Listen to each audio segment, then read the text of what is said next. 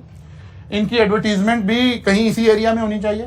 फिर आपको देखना पड़ेगा ये प्रोडक्ट आपका सिंबल क्या है, स्टेटस सिंबल है या नेसेसिटीज ऑफ लाइफ का सिंबल है। अगर स्टेटस सिंबल है तो फिर इसकी मार्केटिंग स्ट्रेटजीज भी ऐसी होनी चाहिए जो इसके स्टेटस को, इसके इमेज को इंक्रीज कर रही हो। ये ना आपने रक्षों के पीछे वो लगाई हुई हो, स्किन लगाई हुई हो, और आप कह रहे हैं जी जनाब हमने तो बड़ी हाईफाई और एक ऐसी जनाब स्टेटस कॉन्शियस हम प्रोडक्ट लॉन्च करें। नहीं, ये यहाँ नहीं हो सकते। ऐसी प्रोडक्ट लॉन्च हो रही होगी जो आपने स्टेटस सिंबल बनाना है, तो आपको इवन जो अभी बातें कहते हुए अच्छी नहीं लग रही होंगी, लेकिन बिजनेस में हम इन सारी बातों को कंसिडर कर रहे होंगे कि जो लो इनकम एरिया है, अब उस एरिया में इसकी होर्डिंग भी नहीं लगाएंगे। मतलब अगर हम लाहौर में बात करें तो ये जो बंद साइड के एरियाज हैं और ये जो एरियाज हैं, हम वहां इसकी होर्डिंग नहीं लगाएंगे। हम डिफेंस में इसकी होर्डिंग लगाएंगे, हम इसकी MM आलम रोड पे होर्डिंग लगाएंगे। हम अपने ब्रांड को हम ही ने उसका इंप्रेशन क्रिएट करना है। तो ये आपको देखना पड़ेगा कि आपकी प्रोडक्ट क्या है, आप कहाँ जाना चाहते हो। और अगर आपको ये शो करना चाहते हो कि बहुत चीप प्रोडक्ट है, बड़ा इफेक्टिवली बड़ी लो कॉस्ट पर अवेलेबल है, फिर आप दूसरे मीडियम भी यूज कर सकते हैं। लेकिन अगर किसी ज्वेलर को अपनी डायमंड की ज्वेलरी की एड चलानी है और उसने कहना है कि रमजान में मैंने थोड़ी सी इसके ऊपर को डिस्काउंट लगाया हुआ है, तो वो रिक्शे के पीछे तो डायमंड ज्वेलरी की एड लगी हुई नहीं होनी चाहिए, ठीक है ना। या किसी बस स्टॉप पे, किसी लारी अड्डे पे तो नहीं ऐड लगी होनी चाहिए। हमें देखना पड़ेगा, इसीलिए लिखा हुआ है प्रोडक्ट की development, marketing strategies, hiring policies, ये सारी बातें हमें देखनी पड़ेंगी। अभी करने लगे, जेंडर से भी नहीं करने लगे, अभी तो हम ऊपर से बात कर रहे हैं। फिर जेंडर पे आइए जी। अब हमें देखना है हमारी प्रोडक्ट का मेन जेंडर कस्टमर कौन सा है। मसलन गाड़ियों का कस्टमर कौन है, मेल ज्यादा कि फीमेल ज्यादा? कस्टमर दोनों है, लेकिन डोमिनेट कौन कर रहा है? मेल। तो गाड़ी की एड में हमने इस तरह की एड बनानी है जो मेल को एक्सेप्टेबल हो। वो फीचर उसके हाईलाइट करने हैं जो मेल लाइक कर रहा है, उसमें से वो बातें बताने की कोशिश करनी है जो मेल को कस्टमर बनाने में काम आए। भले फीमेल भी गाड़ी यूज कर रही है, लेकिन हमें देखना है कि हमारा मेन जेंडर कौन सा है, ठीक है। तो जेंडर डोमिनेट करेगा। अच्छा जी, कोई यंगस्टर है तो फिर हमें यंगस्टर्स के लिए उसको देखना पड़ेगा। फिर कोई एग्जेक्टिव्स हैं तो फिर हमें उस तरह से देखना पड़ेगा। तो हमें ये सारी policies, gender wise loyalty pattern that can be very different. Gender wise loyalty कि मेल इसमें ज्यादा लॉयल है, फीमेल लॉयल है, बच्चे लॉयल हैं। जेंडर वाइज स्पेंडिंग पैटर्न, मैं कल बात कर रहा था जब मैंने जे डॉट की बात की कि स्पेंडिंग पैटर्न मेल का और है, फीमेल का और है। अच्छा, कुछ चीजों के लिए फीमेल का और है, मेल डिफरेंट है उसके अंदर। मतलब हमें गाड़ी रखना, गाड़ी को अच्छा रखना, मोबाइल को अच्छा रखना, ये प्रेफरेंस हो सकती है मेल की। क्योंकि अच्छा अगर घड़ी या तो पहन नहीं रहा होगा घड़ी, जैसे मैंने नहीं पहनी हुई है, लेकिन अगर पहनूंगा तो फिर मैं चाहूंगा कि कोई अच्छी घड़ी पहनूं, क्योंकि टाइम देखने के लिए घड़ी अब पहनने का रिवाज खत्म हो गया। तो देखना पड़ेगा कि स्पेंडिंग पैटर्न क्या है, किस एज के लोगों का क्या स्पेंडिंग पैटर्न है। मोबाइल रखना होगा तो आप कहेंगे नहीं यार मैं ये मोबाइल रखूंगा, नहीं तो ठीक है बस कोई मोबाइल है तो कोई बात नहीं है। गाड़ी है तो आपका स्पेंडिंग पैटर्न और होगा। हो सकता है, वैसे तो अब तो ये बड़ा कल्चर जब से ये सोशल मीडिया और ये सारा कुछ आ गया, वहां भी बड़ी मेजर चेंज आ गई, लेकिन अभी भी मेरी वाइफ इस पे तैयार है कि अगर उसके पास आईफोन नहीं है तो उसे कोई एतराज नहीं है, लेकिन कई सारी चीजों पर अगर उसको मतलब उसके म्यार की चीज नहीं है तो उसे बड़ा एतराज होगा। स्पेंडिंग पैटर्न, प्रेफरेंस फोन नहीं है फीमेल की उस तरह से, ठीक है। तो ये चीजें भी हमें देखनी पड़ेंगी कि बिजनेस में हमारा स्पेंडिंग पैटर्न क्या है। मेल्स का अलग है, फीमेल्स का अलग है, एग्जेक्टिव्स का अलग है, स्टूडेंट लाइफ का अलग है। तो फिर हमें देखना है हमारा बिजनेस किससे रिलेटेड है ताकि हम उसको देख सकें। ये सारी बातें भी डेमोग्राफिक के अंदर हम देख रहे होंगे जी। लॉयल्टी पैटर्न का भी यही मतलब है कि मसलन मेल्स का लॉयल्टी पैटर्न कुछ चीजों में डिफरेंट होगा। लॉयल्टी पैटर्न का मतलब क्या है? लॉयल्टी पैटर्न का मतलब है कि आप एक ब्रांड के साथ अटैच हैं, फिर आप उसी ब्रांड की प्रोडक्ट परचेज कर रहे हैं, ठीक है ना। आप कोई एग्जांपल लें जी, iPhone is a very good example कि अगर एक बंदा आईफोन परचेज कर रहा है तो वो फिर आईफोन ही परचेज कर रहा होगा, और जब वो उस ब्रांड के साथ अटैच हो जाएगा फिर वो ये नहीं कंपेयर कर रहा होगा कि सैमसंग कितने का आ रहा है और आईफोन कितने का आ रहा है। उसने लेना आईफोन है, वो आईफोन ही ले रहा होगा। ये ब्रांड लॉयल्टी का मतलब आ गया। अच्छा जी, और ये क्या लिखा हुआ है जी? एथनिसिटी का क्या मतलब होता है? जात पात, लैंग्वेज, बिरादरी, हसब नसब, ये वाली सारी बातें। अब आपको पता है कि कुछ कैरेक्टरिस्टिक्स इसके साथ भी अटैच हैं। मतलब हम कहते हैं जी उर्दू स्पीकिंग लोग ऐसे हैं, ठीक है। हमारे वज़ीर आज़म साहब कहते थे कि बड़े नफीस लोग हैं। जब पार्टी में शामिल हुए MQM तो कहते थे सबसे नफीस लोग ही हैं। तो उर्दू बोलने वाले लोग नफीस हैं, पंजाबी बोलने वाले लोग शायद नफीस नहीं कहला रहे हैं, ठीक है ना। इसका मतलब है ये चीज़ें भी कहीं मैटर कर रही हैं हमारे बिजनेस पे कि जो पंजाबी स्पीकिंग है उनका कोई एक कल्चर होगा, जो उर्दू स्पीकिंग है उनका कोई एक कल्चर होगा, किसी एक बिरादरी का कोई, जैसे ऐसे मशहूर मतलब जी अगर हमने एक बिजनेस करना है और वो बिजनेस हमने शेख बिरादरी से करना है तो आप खुद ही सोच लें कि क्या होगा, ठीक है ना। तो ऐसे मुराद है लैंग्वेज, वैल्यूज, रिलीजन, ओरिजिन और हसब नसब, ये सारी बातें अफेक्ट कर रही है, ठीक है। इन सारी बातों को हम कंसिडर कर रहे होंगे बिजनेस के अंदर कि क्या इंपैक्ट क्रिएट होगा मेरे बिजनेस के ऊपर। मैं पंजाब में बिजनेस कर रहा हूं तो इस बिजनेस के नॉर्म्स क्या होंगे, सिंध में कर रहा हूं तो क्या होंगे, KPK में कर रहा हूं तो क्या होंगे, या किसी दुनिया के और रीजन में कर रहा हूं तो वहां क्या अरब का कल्चर कोई अपना होगा, कोई अपना स्टाइल होगा, कोई अपना तरीका होगा देखने का। इसका मतलब है इन जब हम पॉपुलेशन को देख रहे होंगे तो पॉपुलेशन की एज ग्रुप को भी देख रहे होंगे, अगर हमारे बिजनेस का इंपैक्ट कहीं एज ग्रुप के साथ है तो। जेंडर को देख रहे होंगे अगर हमारा कोई जेंडर रिलेटेड उसमें है, फिर जात, बिरादरी, हसब नसब, ये सारी चीजें भी देख रहे होंगे। किसी भी चीज से रिलेटेड हो सकता है। मतलब हमारे यहाँ हम कहते हैं जी लाहौर में जी खाने का ज्यादा रिवाज है जी, या गुजरांवाला में जी खाने का ज्यादा रिवाज है जी, ठीक है। इसका मतलब है ये हम कहां से देख रहे हैं। या फिर हम कहते हैं जी मुसलमानों में ये रिवाज है, रिलीजन की बुनियाद पर आ गया। या जी उर्दू स्पीकिंग, मतलब आप बिरयानी देखें लाहौर में भी बिक्री होगी तो क्या लिखा होगा, कराची बिरयानी। इसका मतलब है कहीं लैंग्वेज से ताल्लुक था इसका, किसी वो रीजन से ताल्लुक था कि लाहौर में भी प्रोडक्ट पहुंची तो पहुंची कराची बिरयानी के नाम से। तो इसका मतलब है ये चीजें भी कहीं ना कहीं इंपैक्ट कर रही हैं, हमारे किसी ना किसी पैटर्न को शो कर रही है। अच्छा जी, वेल्थ डिस्ट्रीब्यूशन, दौलत की तकसीम। हम आमतौर पर दौलत की तकसीम को कहां से कैलकुलेट करते हैं, पर कैपिटा से। लेकिन आपको ध्यान में हमेशा ये बात जरूर होनी चाहिए कि ये जितनी भी हम चीजों को स्टडी कर रहे होते हैं, नॉर्मली आपको स्टेटिस्टिक्स पढ़ाई गई थी QM के अंदर, मीन, मीडियन, मॉड और इस तरह की चीजें जब आप कैलकुलेट कर रहे थे तो हमें लग रहा था यार वैसे बाय द वे हम क्यों कैलकुलेट कर रहे हैं, हम अकाउंटेंट का, हम चार्टर्ड अकाउंटेंट का इससे क्या ताल्लुक है। अगर ये वाला सब्जेक्ट निकाल देना आपकी स्टडी में से, जो भी MFA की शक्ल में यहाँ आ गया, फिर फाइनल में आएगा BFD की शक्ल में, अगर ये 2 सब्जेक्ट आपके उसमें से निकाल देना तो आप बाकी सिर्फ एक सादा अकाउंटेंट बच जाते हैं, जिसको उर्दू में मुंशी कहते हैं, ठीक है ना। फिर आप मुंशी बच जाते हैं। डिसीजन मेकिंग, बिजनेस ड्राइवर्स या स्ट्रेटेजिक लेवल पर बैठकर डिसीजन मेकिंग करना, ये आपको सिर्फ ये 2 सब्जेक्ट सिखा रहे हैं। बाकी सब्जेक्ट तो आपको हुए हुए काम को डॉक्यूमेंट करना सिखा रहे हैं। ट्रांजैक्शन हो गई है, उसको रिकॉर्ड कैसे करना है ये बताया जा रहा है सारा। बिजनेस के ड्राइवर के तौर पर स्ट्रेटेजिक लेवल पे बैठ के, टॉप मैनेजमेंट में बैठ के अगर आपने डिसीजन मेकिंग करनी है तो वो सिर्फ ये वाले सब्जेक्ट हैं जो आपको इस तरफ लेकर जा रहे हैं। अब जब तक हमें जो बेसिक स्ट्रक्चर है चीजों का वो समझ नहीं आएगा, तो जब तक हमें, यानी जो लिमिटेशन है ना हमारी एवरेजेस की, मीन की लिमिटेशन है, मीडियन की लिमिटेशन है, मॉड की लिमिटेशन है। मतलब हमने कहा जी पर कैपिटा इनकम क्या है। आप ऐसे सोचिए, अब हम बाद दफा अगर स्टैटिस्टिक्स अवेलेबल हो, मैंने एक बिजनेस शुरू करना है, किसी एक शहर में बिजनेस शुरू करना है, मैंने कहा इस शहर की पर कैपिटा इनकम क्या है, पता चला, या इस इलाके की पर कैपिटा इनकम क्या है, तो पता चला यार नहीं ये तो कोई बड़ी अच्छी इनकम नहीं है। मैंने एक स्कूल खोलना है, अब जिस इलाके में खोलना है अगर मेरे पास डाटा अवेलेबल है तो मुझे देखना चाहिए कि उस इलाके में पर कैपिटा इनकम क्या है लोगों की, ताकि मुझे पता चल सके कि मैं क्या फी चार्ज कर सकूंगा। अगर लोग अफोर्ड ही नहीं करते वहां पर तो फिर मुझे उस लेवल का स्कूल वहां खोलने की जरूरत भी नहीं है। लेकिन जनरली जब हम पर कैपिटा इनकम कैलकुलेट करते हैं, मसलन ये एक छोटा सा एक हमारा कोई शहर है, कोई एक ब्लॉक है, कोई एक जगह है जिसमें ज्यादातर लोग पुअर पॉपुलेशन रहती है, ठीक है, ये कोई एक जगह है जिसमें ज्यादा लोग पुअर हैं, यहाँ कोई 500 फैमिलीज रहती हैं जो सारे के सारे पुअर उससे। जब मैं इसकी पर कैपिटा इनकम देखता हूं तो मेरे पास एक आंसर आता है।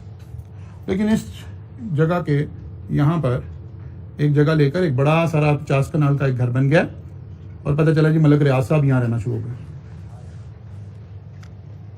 अब जब मैंने इस इलाके की पर कैपिटा इनकम देखी, बड़ा जबरदस्त है, यहाँ तो बीकन हाउस खोलना चाहिए। बात समझ आ रही? हमें देखना है हमारा डाटा रिलायबल कितना है। एक शख्स के एंटर होने से इन 500 लोगों की पर कैपिटा इनकम चेंज हो गई है। क्या ये सही शो कर रहा है? नहीं शो कर रहा है। हमें अपने डाटा को ऐसे भी देखना पड़ रहा होता है कि कहीं डाटा किसी ट्रांजैक्शन से ओवर तो नहीं हुआ। बात समझ आ रही है? तो इसके लिए फिर हम डाटा का एनालिसिस सीख रहे होते हैं, देख रहे होते हैं कि जो इस तरह की बातें उसको हम कैसे निकाल सकते हैं। अब सवाल में अगरचे अभी आप लकी हैं कि आप शुरू में पेपर दे रहे हैं, लेकिन जाहिर है ये पेपर ग्रेजुअली हर अटेम्प्ट में मुश्किल होता जाएगा और फिर एक लेवल पे जाके अपने ठीक लेवल पर पहुंचेगा। मसलन जो अभी आखिरी अटेम्प्ट में पेपर आया वो इंतहाई बिलो स्टैंडर्ड पेपर आया, बिल्कुल आसान पेपर आया, बिकॉज नया नया पेपर है। एग्जामिनर भी अभी जरा सोच रहा है कि यार अभी टीचर्स ने भी उतने नोट्स नहीं बनाए होंगे, फुला नहीं हुआ होगा। फिर पहली दफा आसान सवाल पूछा, फिर एग्जामिनर कभी भी वैसा बिल्कुल वैसा सवाल दूसरी दफा नहीं पूछना चाहता, उसमें थोड़ी वैल्यू ऐड करता है, थोड़ी फिर अपग्रेड होना शुरू होता है। तो हमें देखना पड़ेगा कि क्या पर कैपिटा इनकम जिसका हम जिक्र कर रहे हैं, डिस्ट्रीब्यूशन ऑफ वेल्थ हमने कैलकुलेट कैसे करनी है, क्या वो ठीक रिलायबल कैलकुलेट है। पॉपुलेशन साइज छोटा सा तो नहीं है। अगर छोटा सा पॉपुलेशन साइज है तो फिर हमें देखना चाहिए तो 2, 4, 5, 10 लोगों की वजह से सारा डाटा खराब हो गया होगा। लेकिन अगर हम 22 करोड़ आवाम का डाटा है तो फिर 2, 4, 5, 10 लोगों के आने जाने से कोई खास फर्क नहीं पड़ रहा होगा, ठीक है ना। मसलन पाकिस्तान की वैसे पर कैपिटा इनकम है कितनी? कोई कितने? हाँ 1666 पर कैपिटा इनकम 1666 नहीं, मेरा ख्याल 1200 कुछ डॉलर है शायद। हो सकता है कोई नई फिगर आप नई कोट कर रहे हो, मेरे ध्यान में कोई पुरानी फिगर आ रही है, लेकिन मेरे ध्यान में कोई 1200 डॉलर के आसपास है सालाना। ये हम पर ईयर कैलकुलेट करते हैं। अच्छा जी, मीनिंग आ गया। मीनिंग क्या आ गया? वेल्थ डिस्ट्रीब्यूशन से क्या मुराद है? Population can be divided into 4 income group, high income group, upper middle, lower middle, और फिर चौथा कौन सा आ गया? लो। ये लो वालों को तो हम क्या कहते हैं normally, generally below poverty line, ठीक है ना। ये जो पॉवर्टी लाइन से नीचे जो जिंदगी गुजार रहे हैं, मतलब हमने एक पॉवर्टी लाइन डिफाइन की थी, फर्ज किया कि वो तमाम लोग जो $200 से कम पैसे कमा रहे हैं सालाना, वो सारे के सारे बिलो पॉवर्टी लाइन है। मीन उनकी नेसेसिटीज ऑफ लाइफ भी पूरी नहीं हो रही है। इनके लिए जब कोई गवर्नमेंट सोच रही हो, जब कोई बिजनेस सोच रहा हो, जब कोई कुछ और सोच रहा हो, तो और तरह की सोच होगी। मसलन जैसे हमें ये लंगर खानों का कॉन्सेप्ट नजर आ रहा है, बैरिया के दस्तरखान नजर आ रहे हैं, दाता दरबार पे चैरिटीज नजर आ रही हैं, ये सब लोग किनको टारगेट करिए? इन लोगों को टारगेट करिए जो पॉवर्टी लाइन से बिलो है। अब फर्ज करें एक बंदे का बिजनेस ये है, वो इन चैरिटी करने वाले लोगों को देके पका के देता है, तो वो तो ये स्टडी करेगा कि यार गरीब हैं कितने। उसके लिए तो ये पॉजिटिव बात है कि बिलो पॉवर्टी लाइन कितने लोग हैं जिनको लोग फिर चैरिटी में खाना देंगे और मेरी देंगे भी कहेंगे। ऐसे हमने स्पेसिफिक बात करनी है, रटा नहीं लगाना यहाँ पर। ये दिमाग से सोचने वाला सब्जेक्ट है, ब्रेन ओपन करने वाला सब्जेक्ट है, ये कोई चीजें याद करने वाला फिलहाल सब्जेक्ट नहीं है। पर्टिकुलरली वो सारा पोर्शन जो मेरी जिम्मेदारी में है, अदनान साहब वाला पोर्शन वो फिर भी मैथमेटिकल चल रहा है और वो उसका पैटर्न कुछ हो रहा है, ठीक है ना। उसके क्वेश्चन आप साथ साथ करना शुरू हो गए होंगे। यहाँ हम आज 3rd वीक कंप्लीट कर रहे हैं, अगले वीक में मंडे को आएंगे तो हम क्वेश्चन आगाज करेंगे, यानी 9 लेक्चर हमारे हो जाएंगे, फिर हम इस काबिल होंगे कि हम किसी क्वेश्चन को हाथ लगा सकें। लेकिन अदनान साहब हो सकता है पहले ही उन्होंने कॉस्ट ऑफ कैपिटल का थोड़ा सा बताकर और उसका एक न्यूमेरिक सॉल्व कर दिया होगा, यार इसको सॉल्व कर लेते। फिर वहां दिमाग उतना ज्यादा नहीं चाहिए। मैं ये नहीं कह रहा चाहिए नहीं है, पता लगे आप कल से कहें सर हम तो क्लास में लेके नहीं आ रहे थे, घर ही रखे थे, क्या जरूरत तो है नहीं, जैसे कैलकुलेटर नहीं लाते आप लोग, ठीक है ना। तो नहीं जरूरत है, लेकिन उतनी जरूरत नहीं है। कुछ ना कुछ रूल्स हैं, ये मोटे मोटे उसूल हैं। यहाँ कोई उसूल नहीं है। यहाँ देखना सिनेरियो क्या है। अगर इस देगे पकाने वाले का जिक्र हो रहा है तो इसके लिए बड़ी अच्छी बात है कि भाई बिलो पॉवर्टी लाइन कितनी पॉपुलेशन है, लो इनकम ग्रुप कितना है, ये इससे खुश हो रहा है। लेकिन जो आईफोन सेल कर रहा है वो कह रहा है भाई ये कहां फंस गया हूं। तो देखना पड़ेगा किस बिजनेस का जिक्र हो रहा है। तो हम अपनी पॉपुलेशन को जब वेल्थ डिस्ट्रीब्यूशन के हिसाब से इन 4 ग्रुप में कन्वर्ट कर लेते हैं। फिर इसके इफेक्ट क्या आते हैं जनाब, किन चीजों पर ज्यादा इफेक्ट आ रहे होंगे। सबसे ज्यादा पॉपुलेशन के ये ग्रुप का ताल्लुक है आप कौन सी प्रोडक्ट सेल कर रहे हैं। लग्जरी प्रोडक्ट सेल कर रहे हैं तो इसका मतलब है फिर आप देखना चाह रहे होंगे कि ये वाले कम से कम ये 2 लोग की पॉपुलेशन में कितनी मिक्सिंग है, ये लोग कितने हैं। फिर कंज्यूमर प्रोडक्ट्स हम किसको कहते हैं, एक लफ्ज इस्तेमाल होता है कंज्यूमर प्रोडक्ट। जो आम प्रोडक्ट जो ग्रोसरी स्टोर पे आपकी पड़ी है ना, ऐसे ध्यान बनाइए, जो ग्रोसरी आइटम पड़ी है ना, इनको हम कंज्यूमर प्रोडक्ट कहते हैं, ठीक है। दाल, चीनी, पत्ती, पेप्सी, फलां, ये सारी चीजें क्या हैं, ये कंज्यूमर प्रोडक्ट्स हैं जो रेडीली अवेलेबल हैं आपके घर के इमीडिएटली किसी भी करीबी स्टोर पे जाएंगे तो जो प्रोडक्ट वहां पड़ी हैं ये सारी क्या हैं, कंज्यूमर प्रोडक्ट है। मैं रॉ शक्ल में आपको बैठ, ये लोग क्या देख रहे होंगे। जनरली कंज्यूमर प्रोडक्ट तो सिवाय इन लोगों के, बल्कि ये भी कंज्यूम तो करें, लेकिन चलें आप इन लोगों को छोड़कर बाकी सारे ही कस्टमर हैं इसके। इसका मतलब है ये तो पॉपुलेशन के साइज से ही सिर्फ खुश हो रहे होंगे कंज्यूमर प्रोडक्ट्स वाले लोग तो। फिर सेल्स आइटम, सेल्स आइटम का क्या मतलब हो गया, वो चीजें जो आप सेल करके ये इंप्रेशन देकर सेल कर रहे हैं कि रमजान है जी अब सस्ती मिल रही है। अब एक क्लास निकाल दें सिर्फ जहन से, एक अपने उसमें से इंसानी बिहेवियर में से ना, जिसको हम रियल अपर क्लास कहते हैं ना, एक वो क्लास है, एक उसकी फिलॉसफी है। उसके साथ अगर आप बिजनेस कर रहे हैं ना तो फिर आपकी बिजनेस पॉलिसीज बिल्कुल डिफरेंट होने जा रही हैं। उस क्लास की क्या पॉलिसी है कि जो चीज वो अफोर्ड करते हैं वो खुश कब हो रहे हैं, जब कोई और दूसरा उसे खरीद ना सकता हो, वो दूसरे की अप्रोच में ना हो, यानी चीज महंगी हो, स्टेटस सिंबल हो और आम आदमी की अप्रोच में ना हो। एक फिलॉसफी ये है। तो कुछ लोगों को का बिजनेस इसी फिलॉसफी से अटैच है, ठीक है ना। जिम खाना is a very good example कि वो लोग पीसी नहीं जाना चाहते, वो जिम खाना जाना चाहते हैं। वाई? वो कहते हैं जिम खाना में हर आदमी नहीं जा सकता। मैंने तो अभी नया नया क्वालिफाई किया था तो मेरे क्लाइंट थे, मेरे साथ तो ये बाकायदा खुद हुआ मेरे साथ। तो एक क्लाइंट ने मीटिंग करनी थी, तो मेरा उस वक्त ऑफिस होता था उधर पटियाला ग्राउंड में, क्योंकि आई कैप ऑफिस उधर होता था तो उधर लोग कंसंट्रेट कर रहे होते। तो मैं वहाँ क्योंकि बैठा हुआ था, मैंने कहा यार शाम को डिनर करना है तो कुछ आपके गपशप लगानी। मैंने कहा ठीक है आप शाम में पीसी आ जाएं। तो कहते यार वो भी कोई जगह बैठने की। अच्छा मैंने भी बिल्कुल रिसेंटली क्वालिफाई किया था, साल 6 महीने हुए थे। यार कमाल है, ये क्या कह रहा है। मैंने कोई मतलब ढाबे का तो ऑर्डर से बताया नहीं था, तो फ्रैंक था मेरे से। खैर मैंने कहा जी आप बताइए फिर कहाँ बैठना है। कहते रहते कोई जिम खाने आ जाए शाम। मैं कहा ठीक है जिम खाने चले गए। खैर हमने उसने कोई टैक्स का अपना केस डिस्कस करना था, कर लिया, सारा कुछ हो गया। लेकिन मुझे अभी वो बात डाइजेस्ट नहीं हुई थी। मैंने आखिर में उसे कहा, मैं यार आपने कहा कि जिम वो पीसी को बैठने की जगह है, क्या मतलब वो। कहते यार जिस उस वक्त अभी ये कोई 10-15 साल पहले की बात हो रही है, तो मेरा ख्याल है बूफे का रेट होगा उस वक्त पीसी में, डिनर के बूफे का कोई 700-800 रुपया रेट होगा। वो कहता है जिसकी जेब में 1000 रुपया वो पीसी पहुंच जाएगा। यहाँ कोई आ तो नहीं सकता ना। अब ये पूरी फिलॉसफी है कि चीज वो जो दूसरा ना खरीद सकता हो, वो इसी में प्राउड फील कर रहे हैं। अब अगर आप इन चीजों की सेल लगाएंगे ना, तो जो आपका ओरिजिनल लॉयल कस्टमर था वो तो छोड़ देगा आपकी प्रोडक्ट यूज करना। वो तो प्रोडक्ट यूज इसलिए कर रहा था कि ये स्टेटस सिंबल थे। और मसलन जिम खाना आज अनाउंस कर दे कि जनाब सबके लिए अवेलेबल होगी है मेंबरशिप, 2 लाख रुपए की मेंबरशिप है, जिसने लेनी है कल आ जाए। तो जो ओरिजिनल मेंबर होंगे ना जिम खाना के, वो कहेंगे अब दफ़ा मारो कोई नया क्लब बनाते हैं जहाँ हम चंद लोग बैठे हो, ये क्या सारी पब्लिक आके बैठ गई। हाँ, अप्रोच में आने की वजह से एक नए कस्टमर क्रिएट हो जाएंगे, लेकिन जो आपका ओरिजिनल पुराना कस्टमर था जिसे आपने अभी तक पिच किया हुआ था, वो अब आपका कस्टमर नहीं रहेगा, वो तो आपको छोड़ जाएगा। तो हमें देखना पड़ रहा होता है कि हम बिजनेस में कौन सी चीज का बिजनेस कर रहे हैं। आपकी टारगेट ऑडियंस कस्टमर कौन है।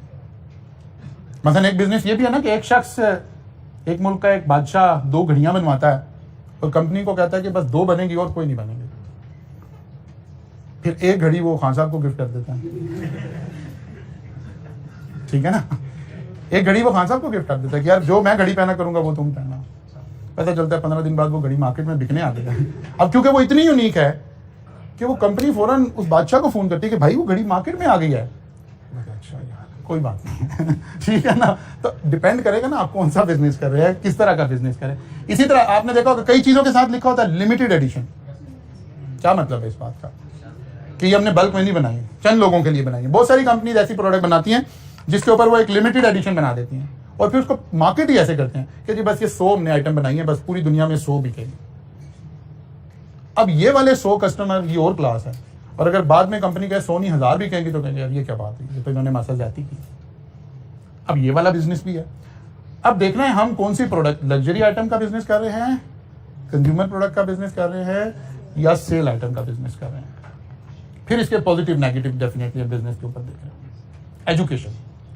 एजुकेशन से मुराद हमारी क्या है?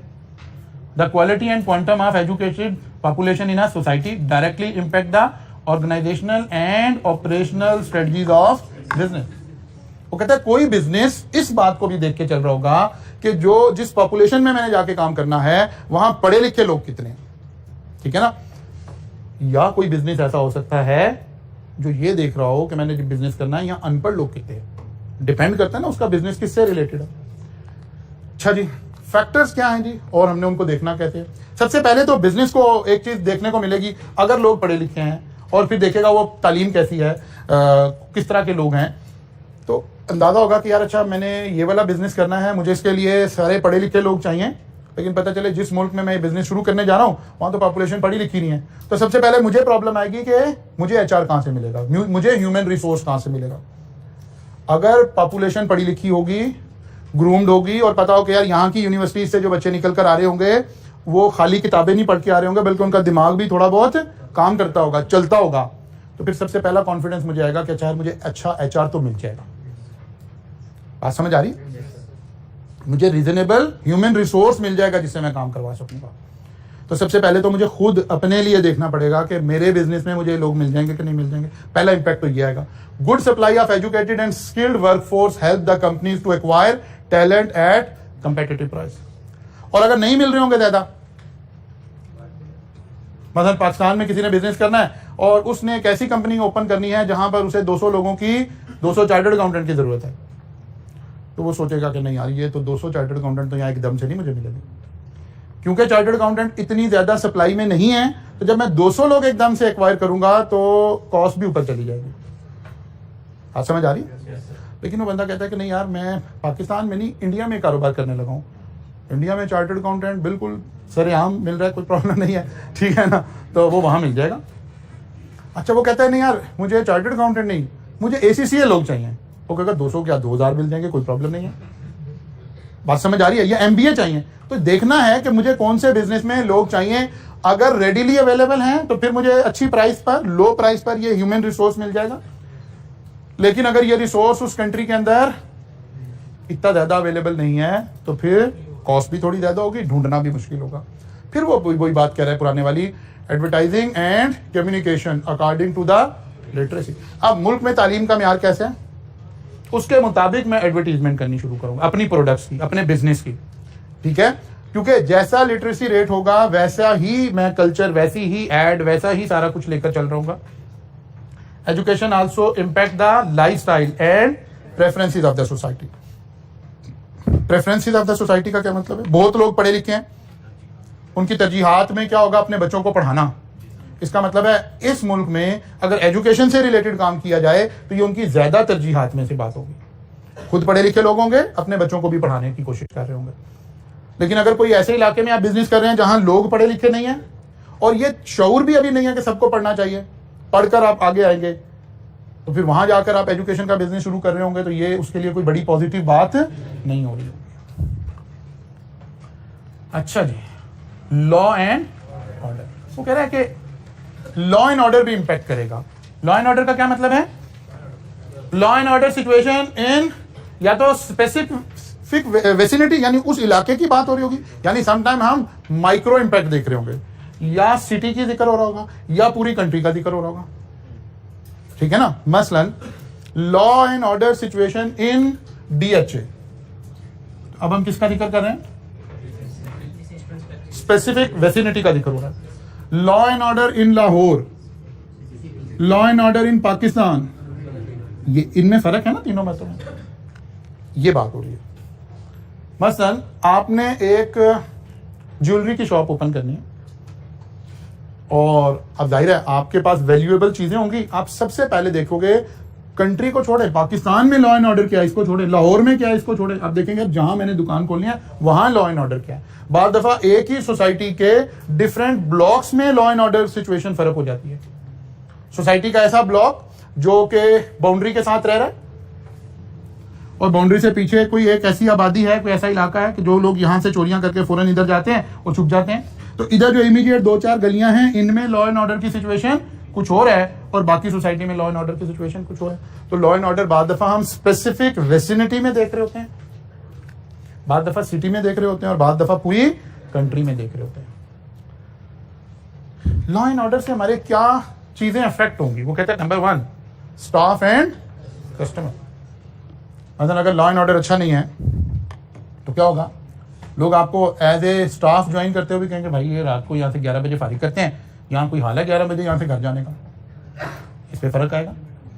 आप अपनी शॉप को बड़ी लेट नाइट तक नहीं ओपन कर सकते क्योंकि कस्टमर आता हुआ डरेगा अगर आपके इलाके का लॉ एंड ऑर्डर अच्छा नहीं है तो फौरन से इस पे इम्पैक्ट आएगा आपकी। फिर लॉ एंड ऑर्डर अच्छा नहीं है तो आपका ज्यादा ध्यान जाएगा किसकी तरफ? इंश्योरेंस की तरफ, सिक्योरिटी कॉस्ट की तरफ। आपको गार्ड्स रखने पड़ रहे हैं, आपको कोई और काम करना पड़ रहा है, इससे आपकी cost of doing business increase हो रही है। या तो आप इंश्योरेंस करवा रहे हैं, साथ कोई गार्ड भी रख रहे हैं, साथ कोई और सिक्योरिटी का इंतजाम भी कर रहे हैं, इससे ऑब्वियसली आपकी कॉस्ट ऑफ बिजनेस इंक्रीज हो रही है। सिक्योरिटी अगेंस्ट थेफ्ट, चोरी के लिए कोई सिक्योरिटी आपको करनी पड़े, कोई सिक्योरिटी कैमराज लगाने पड़ रहे हैं, कोई और ऐसा सिस्टम करना पड़ रहा है, या और नहीं कुछ तो इंश्योरेंस करवानी पड़ रही है। ये सारा इफेक्टिव सिक्योरिटी सिस्टम आपको हायर करना पड़ेगा, एक्वायर करना पड़ेगा, इंस्टॉल करना पड़ेगा। इस तरह के एरियाज के अंदर फॉरेन इन्वेस्टमेंट आने का तो सवाल ही पैदा नहीं होता। अगर आपकी लॉ एंड ऑर्डर सही नहीं है, सिक्योरिटी के हालात ठीक नहीं है, तो फिर जाहिर है ये सारी बातें भी इंपैक्ट कर रही होंगी। अच्छा जी, क्या इंपैक्ट आएगा बिजनेस के ऊपर, पॉजिटिव या negative? Loss of staff and customer, जैसे पहले हमने कहा था जी पहले वाले के अंदर कि अगर सिक्योरिटी के हालात अच्छे नहीं है तो स्टाफ की लॉस होने का भी खतरा है। लोग कहेंगे यार नहीं भाई यहाँ तो मैं नहीं आ रहा। मतलब आपको एक बड़ी अच्छी जॉब मिल रही हो और अब हम कंट्री लेवल पर बात करते हैं, पता चला जी अफगानिस्तान में बड़ी अच्छी आपको एक ऑडिट की जॉब मिल रही है। आप कहेंगे कि नहीं यार मैं यहीं ठीक हूँ, बंदा दाल रोटी खा ले ठीक है ना। तो लॉ एंड ऑर्डर फौरन अफेक्ट कर रहा है ना। अच्छा जी, इसी तरह कस्टमर की भी बात हो रही है। फिर इंश्योरेंस कॉस्ट इंक्रीज हो रही है। फिर loss of profit due to stolen item, अगर आपकी बिजनेस में से चोरी हो रही है, चकारी हो रही है, अक्सर लाहौर में वारदातें हम सुनते हैं कि जी काउंटर पर आए और सारा कैश स्नैच करके चले गए। तो अगर ये हो रहा है तो ऑब्वियसली आपका बिजनेस कॉस्ट वहां से भी इंपैक्ट हो रही है। Business spend money on installing effective security, आपने आपको सिक्योरिटी कैमराज लगाए हुए हैं, बाकी सारा काम किया हुआ है, जाहिर है कि कॉस्ट के बगैर नहीं सारा काम हो रहा। बिजनेस में आप जो भी काम कर रहे हैं उसके अंदर कोई ना कोई कॉस्ट आ रही है। फॉरेन इन्वेस्टमेंट डिस्करेज हो रही है, टूरिज्म डिस्करेज हो रहा है, ये सारी चीजें क्या हो रही है? नेगेटिव इंपैक्ट आ रहा है ना। मसलन अगर लॉ एंड ऑर्डर सिचुएशन अच्छी नहीं है तो और हम टूरिज्म का बिजनेस करने जा रहे हैं तो हमें फौरन पता चलेगा कि यार ये काम सही नहीं है। और अगर ये कहा जाए कि प्रीवियसली लॉ एंड ऑर्डर की सिचुएशन ठीक नहीं थी लेकिन अब बड़ी इफेक्टिवली लॉ एंड ऑर्डर की सिचुएशन इंप्रूव हो गई है और आप किसी टूरिज्म कंपनी की बात कर रहे हैं तो फिर तो पॉजिटिव इंपैक्ट आ गया। ठीक है ना। तो ये सारी बातें हमें देखनी पड़ेंगी। लॉ एंड ऑर्डर के अंदर आपकी ये जर्नली चोरी चकारी भी आ गई है और वो बम ब्लास्ट और इस तरह के इवेंट्स भी आ गए। आपने देखा जब लॉ एंड ऑर्डर हमारी कंट्री का खराब था तो पाबंदी लगी हुई थी गवर्नमेंट की तरफ से ही कि जनाब कोई आप मेला नहीं कर सकते, कोई इस तरह का काम नहीं कर सकते, गैदरिंग नहीं कर सकते। बिकॉज लॉ एंड ऑर्डर ठीक नहीं है। लॉ एंड ऑर्डर ठीक होगा तो ये एक्टिविटीज शुरू होंगी। आप कोई भी छोटी सी एक्टिविटी करते हैं तो उसके साथ ही इकोनॉमिक एक्टिविटी जनरेट होना शुरू हो जाती है। और कुछ नहीं, आप 11 बच्चे इधर से सिलेक्ट कर लें, 11 बच्चे इधर से सिलेक्ट कर लें और बाहर कहीं जाके क्रिकेट खेलना शुरू कर दें तो इकोनॉमिक एक्टिविटी जनरेट हो जाएगी। थोड़ी देर में वहीं कोई सिटा बेचने वाला आ जाएगा, कोई गोलगप्पे बेचने वाला आ जाएगा। माइक्रो लेवल पर ये भी इकोनॉमिक एक्टिविटी हो रही है। एक बॉल बिकेगी, एक बैट बिकेगा। बस इसी को मैक्रो लेवल पर लेकर चले जाएं तो जैसे ही हालात बेहतर होंगे, जैसे ही चीजें नॉर्मलाइज होंगी तो बिजनेस एक्टिविटीज होना शुरू हो जाती है। जी नहीं, गवर्नमेंट के रूल्स एंड रेगुलेशन अलग है। लॉ एंड ऑर्डर का मतलब होता है हालात, ठीक है ना। सिक्योरिटी, चोरी चकारी, बम ब्लास्ट, इसको कहते हैं लॉ एंड ऑर्डर। अच्छा जी, इसके बाद आ गया जनाब लीगल एनवायरनमेंट अफेक्टिंग बिजनेस। अब वो जो बात आप कह रहे हैं वो यहां जाकर आएगा। इसको मैं पहले यहां से लॉ अफेक्टिंग बिजनेस, बिजनेस के ऊपर कौन से लॉज हैं, कौन से कवानीन हैं जो अफेक्ट कर रहे हैं, यानी बिजनेस रिलेटेड कवानीन मुल्क में हैं क्या। जैसे कंपनीज एक्ट 2017, आप कैप 7 के अंदर पढ़ भी रहे होंगे इसको आजकल या पढ़ लिया होगा। ये कुछ रेगुलेशंस हैं, कुछ लॉज हैं। अगर ये लॉ किसी कंट्री में ज़्यादा इफेक्टिव हैं तो इसका मतलब है ये अच्छी बात है कंपनीज के लिए। रेगुलेटर मौजूद है, वो रेगुलेट कर रहा है, सारी चीज़ों को कर रहा है। तो एक लॉ आपने कंपनीज एक्ट के तौर पर देखा, दूसरा पार्टनरशिप एक्ट के तौर पर देखा, तीसरा एम्प्लॉयमेंट के लॉज हैं। अब ये सारे लॉज हमारे बिजनेस को बाद दफ़ा पॉजिटिवली और बाद दफ़ा नेगेटिवली इफेक्ट कर रहे हैं। मसलन नेगेटिवली से क्या मुराद है, मतलब क्या कंपनीज एक्ट नेगेटिवली भी बिजनेस पे कहीं इंपैक्ट डालेगा? बिल्कुल डालेगा। असल में हम बिजनेस की नेगेटिविटी से क्या मुराद है, जहां बिजनेस में हमारी कोई कॉस्ट इंक्रीज हो रही हो, जहां बिजनेस में हमारे ऊपर कोई रिक्वायरमेंट आ रही हो कि आप ये करेंगे, ये करेंगे, ये करेंगे, ये करेंगे, फॉर्मेलिटीज आ रही है, कोई रेगुलेटर की रिक्वायरमेंट है। जी कंपनीज ने ऑडिट चार्टर्ड अकाउंटेंट से करवाना है तो वो इसको नेगेटिव ले रहा होगा, यार ये तो मेरी कॉस्ट बढ़ जाएगी। कंपनीज ने ये डिस्क्लोजर देना है, ये फॉर्म जमा कराने हैं, ये वो कहता है अच्छा इसका मतलब भाई 2 बंदे तो इस काम के लिए रखने पड़ेंगे कि सारी दिन ये काम करेंगे। क्योंकि जो रेगुलेटर की रिक्वायरमेंट होती है उसे हम अपने बिजनेस की रिक्वायरमेंट ट्रीट नहीं कर रहे होते। ये तो कहते हैं ये तो हुकूमत ने हमें फंसाया हुआ, काम करने नहीं देती है, सारा दिन बैठ के ये काम करते रहे। पार्टनरशिप एक्ट, इसका पॉजिटिव नेगेटिव इंपैक्ट क्या है कि क्या पार्टनरशिप से रिलेटेड लॉ रिफाइंड अच्छा मौजूद है तो ये पॉजिटिव बात है। क्या अगर पार्टनरशिप से रिलेटेड कोई केस अदालत में जाता है तो जल्दी से फैसला हो जाता है, ये पॉजिटिव बात है। और अगर नहीं होता तो ये नेगेटिव बात है। फिर उसी तरह से एम्प्लॉयमेंट से रिलेटेड तो बहुत सारे लॉज आ सकते हैं। मसलन सबसे पहले लिखा हुआ है मिनिमम वेज 25,000 होगी जी मिनिमम वेज। बिजनेसमैन को तो बैठे बैठे बेचारे की कॉस्ट इंक्रीज होगी, वो तो इसे पॉजिटिव नहीं लेगा, ठीक है ना, वो तो इसे पॉजिटिव नहीं ले। फिर वो दोबारा देखेगा कि अच्छा यार 25,000 होगी है, लॉ कितना मोल्ड होता है। कहता कोई छापा मारता है, कोई चेक करता है, कहता किसने चेक करना है, तो हुकूमती नारा उन्होंने लगा दिया, तो कहेगा अच्छा होते रह गए। ओके नहीं यार रेगुलेटर चेक करता है आकर, वो भी देखेगा कि अच्छा चेक करता है अगर हम लोगों को सैलरी 20,000 दे रहे हैं और साइन 25,000 पे करवा लें फिर कोई मसला है, कहता कोई मसला नहीं है, कहता अच्छा फिर भी हम इफेक्ट नहीं होगा। कहता नहीं गवर्नमेंट ने एक बात ये भी कही है कि क्रॉस चेक से पे करनी है, रेगुलेटर चेक भी करेगा और इसमें वायलेशन भी। अब वो कह रहा हो यार ये तो बैठे बैठे 20 से 25,000 हमारी सैलरी हो गई, अब इंपैक्ट आना शुरू हुआ। तो जैसे नेचुरली हम सारी चीजें सोच रहे हैं ऐसे ही बिजनेसमैन सोच रहे हैं। इसका मतलब है मुल्क का लॉ ऑर्डर सब कुछ ये सारी। फिर वर्किंग कंडीशन, क्या लॉ कोई वर्किंग कंडीशन हमें तो नहीं दे रहा, अगर एक्सरसाइज करवा रहा है कि जनाब ये वर्किंग कंडीशन होनी चाहिए तो इससे भी मेरी कॉस्ट इंक्रीज हो रही होगी। अच्छा जी, फिर अनफेयर डिसमिसल, क्या मतलब, कोई कानून है कि जनाब आपने एम्प्लॉय को फारिग करना हो तो 1 महीने का नोटिस देना है, 2 महीने का नोटिस देना है, या कोई कानून नहीं, आपसे कल से नहीं आना। तब ये दोनों बातें पॉजिटिव नेगेटिव बिजनेस ने अपने एंगल से देखनी है, मैंने अपने एंगल से देखनी है कि मुझे इसका बेनिफिट होगा या लॉस होगा। रिडेंडेंसी का क्या मतलब होता है, किसी को फारिग किया है तो उसको रिडेंडेंसी अलाउंस देना पड़ेगा। कि अचानक किसी की जॉब आप कह रहे हैं यार कोविड आ गया है तो आपने देखा कि लोगों ने कहा जी आप कल से ना आए, क्या रिडेंडेंसीज पे की या कोई लॉ था कि नहीं था, ये बिजनेस ने अपने एंगल से देखना है। क्या कोई जॉब में डिस्क्रिमिनेशन क्रिएट कर सकते हैं या नहीं कर सकते हैं, ठीक है ना। डिस्क्रिमिनेशन का क्या मतलब है, किस बुनियाद पे, किसी भी बुनियाद पे, जेंडर की बुनियाद पे, किसी लैंग्वेज की बुनियाद पे, रंग नस्ल जात पात बिरादरी की बुनियाद पे कोई डिस्क्रिमिनेशन तो नहीं क्रिएट की जा सकती, ठीक है ना। मसलन ये कहा जाए जी आपने जॉब के लिए अप्लाई किया और लिखा हुआ है only mail can apply, discrimination. Only female can apply, discrimination, ठीक है ना। तो डिस्क्रिमिनेशन क्रिएट हो सकती है कि नहीं हो सकती है, ये बात भी हम देखेंगे। फिर जेंडर इक्वालिटी मौजूद है कि नहीं है, क्या सभी लोगों को एक जैसे मौके अवेलेबल हैं या कोई जेंडर इनइक्वालिटी भी मौजूद है। ये सारी बातें और बहुत सारी दूसरी बातें मिलकर हमारे बिजनेस को अफेक्ट कर रही हैं। हम कोशिश करेंगे कि कल शायद हम पहला क्वेश्चन को भी टेकअप करें, अगले वीक की बजाय कल यहाँ तक पहुँचने की कोशिश करेंगे। कल मुलाकात होगी इंशाल्लाह, यहाँ से आगे चलें।